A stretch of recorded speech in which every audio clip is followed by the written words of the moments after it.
14ই জানুয়ারি 2026 একটা দিন, যেদিন লক্ষ লক্ষ মানুষ ছুটে যায় এক পবিত্র মিলনের পথে। 8ই জানুয়ারি থেকে শুরু হচ্ছে গঙ্গাসাগরমুখী স্নান যাত্রা। পায়ে হেঁটে, ট্রেনে, নৌপথে, একটাই লক্ষ্য, পুণ্য স্নান। গঙ্গাসাগর, যেখানে গঙ্গা এসে মিশেছে বঙ্গোপসাগরে। এখানেই রয়েছে কপিল মুনির আশ্রম। বিশ্বাস করা হয় মকর সংক্রান্তির দিনে এখানে স্নান করলে পাপ মোচন হয়।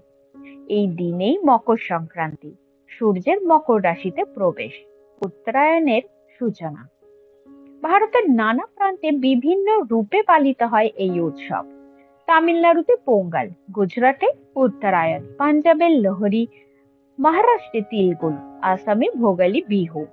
শুদ্ধতা, ত্যাগ আর বিশ্বাসের বার্তা দেয় গঙ্গাসাগর। সব তীর্থ বারবার, গঙ্গাসাগর একবার।